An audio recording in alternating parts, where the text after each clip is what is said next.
Hello everyone, I'm Ati Priya Bajaj, a PhD student at Arizona State University.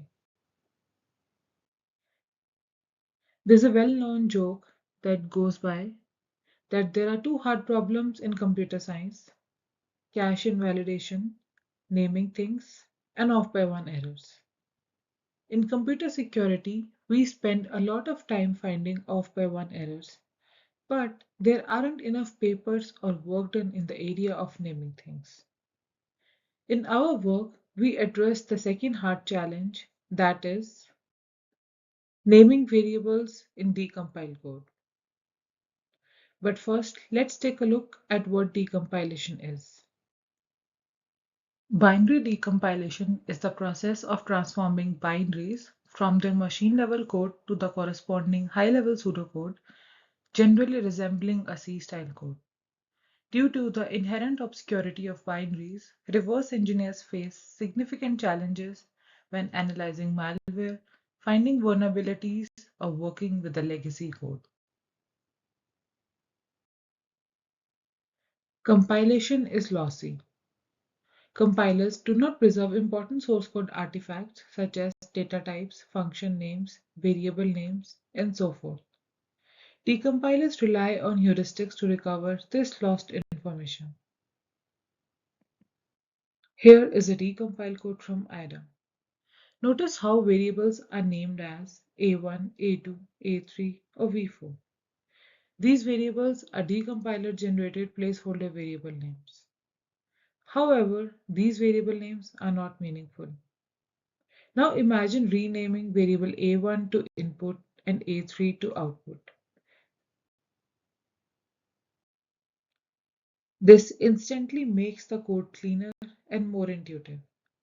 Given a choice, I would pick input over A1 anyway.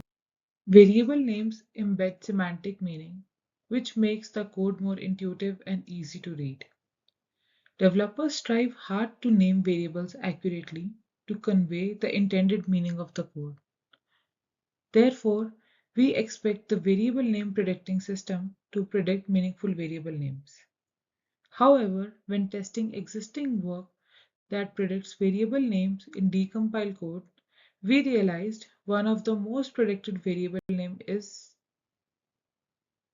V2. Obviously, variable name V2 is not meaningful. Let's take a look at our approach which addresses this problem. For some background, creating a large and diverse corpus of decompiled code is hard. However, collecting a source code dataset is much easier. We cannot just train on source code and predict on decompiled code. Even though decompiled code and source code embed semantics, they are visually very different. This inspired us to use transfer learning to transfer knowledge from one domain to different domain. In our case, we transfer knowledge from source code to decompiled code. We built Warbird, a bird-based model to predict meaningful variable names and variable origins in decompiled code. Warbird consists of two components, model training and building datasets. Let's take a look at the training pipeline of Warbird. On a high level, training the model is a two-step process. The input to the pre-training model is source code function. The function is then converted to a token stream and sent to the pre-training model. We use masked language modeling to familiarize the model with the nature of the source code. Next step is fine-tuning. We fine-tune Warbird using decompiled code from IDA and Ghidra. The input to the model is the decompiled function, which is then converted to token stream and sent to the model for learning variable names. Warbird predicts two things, variable name and variable origin. For example, Warbird predicted key for the variable A2 and labeled it as a human created variable. Like any other machine learning model, Warbird needs dataset to train on. So we built our own datasets for training Warbird. Let's take a look at our dataset called var corpus. Var corpus is decompiled code dataset generated from IDA and Ghidra.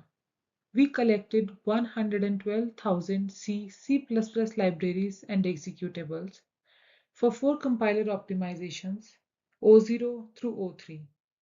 There are 2.6 million unique functions for IDA O0. We released all of our datasets and are publicly available, which includes source code, binaries with debug symbols, and decompiled code with annotations. During our research, we encountered several challenges. Let's take a look at those challenges. The first challenge is extraneous variables. Decompiled code may include additional variables that are not present in the source code. There are 6 variables in decompiled code and 5 variables in the source code. These variables are introduced by compilers or decompilers, and we refer to them as extraneous variable. For example, v4 in the decompiled code does not have a corresponding variable in the source code.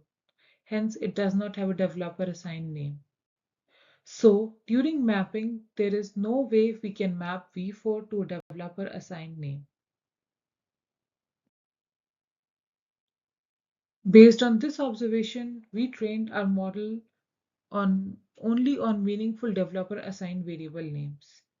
And we predict variable origin, that is, whether a variable is human created or extraneous.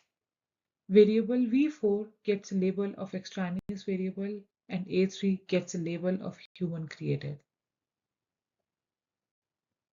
The next challenge is data types.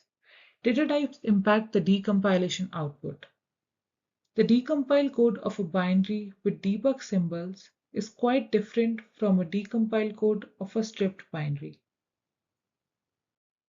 To tackle this problem, we rewrite the dwarf debugging information of binary to include only variable names and replace all types with generic scalar types of same size. For example, pointer becomes pointer-sized words. By removing data types, we can make our decompiled code with debug symbols, which we refer to as type-strip decompiled code, look similar to strip decompiled code. This improves the variable matching between the two codes. As seen in the example, v3 can now easily be mapped to clause. The third challenge is function duplication. It is a twofold problem. Firstly, there are multiple forks of same projects on GitHub. For example, the Linux repository has 52,000 forks. So when building dataset with all the projects from GitHub without removing same projects leads to duplication in functions. Secondly, there are common library functions that are shared among binaries. Many projects write utility functions that are then copied to other code bases, which contributes to duplicate functions. To address this challenge, we deduplicate the functions. We first normalize the functions by removing white spaces, new lines, and decompiler generated comments. Next, we hash the function bodies and remove the duplicates before creating train and test sets. Let's take a look at how Warbird performs. Dire and dirty are two existing approaches to predict variable names. We evaluate the performance of Warbird, dire, and dirty on common set of binaries. Because dire and dirty require different input formats, we recreated the datasets for IDA and trained the three systems. Warbird achieved an accuracy of 50%, which is 12% higher than dirty and 14% higher than dire. To understand the impact of different components in Warbird, we performed several ablation studies. One of the ablation study is studying the impact of pre-training. When Warbird was only fine-tuned on decompiled code without any pre-training, it achieved an accuracy of 39%. But when Warbird was first pre-trained with source code and then fine-tuned with the decompiled code, it achieved an accuracy of 54%. The improvement of 14% in accuracy shows the significance of pre-training. To investigate how different corpus sizes affect model training, we trained Warbird on varying subsets, 20%, 40%, and so on var corpus IDA O2 training set. With just 20% of training dataset, Warbird achieved an accuracy of 41% for variable name prediction and 77% for variable origin prediction. As training data increases, the performance improves. This shows that increasing the volume of training data consistently enhances model performance, highlighting the importance of building even larger datasets. To understand the impact of binary architectural choices, we created new dataset using only AR64 binaries for O2 compiler optimization. We trained Warbird model on this dataset to assess its generalizability on non-x86-64 binaries. This dataset contains approximately 150,000 functions, which is much smaller than var corpus. On approximately 150,000 functions, Warbird achieved an accuracy of 46% on IDA and 50% on Ghidra.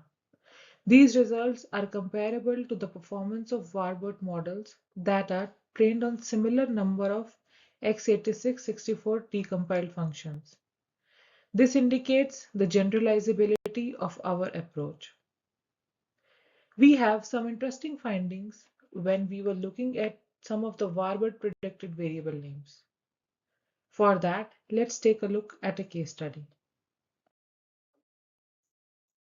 Here is a source code with 3 variable names. Warbird correctly predicted 2 variable names, that is clock and old. A variable name prediction is only considered correct if there is a 100% character match between the original variable and the predicted variable name. But our standard might be too strict. Warbird mispredicted one variable, which is enable. However, some of the mispredictions are also interesting. For example, when enable is predicted as enable, it is still semantically correct and convey the same meaning, even though the two variables are not exact match. We open sourced our research artifacts, including datasets, models, and code. You can directly use Warbird models in your decompiler to get the prediction results. For more details, please visit our GitHub repository. Thank you.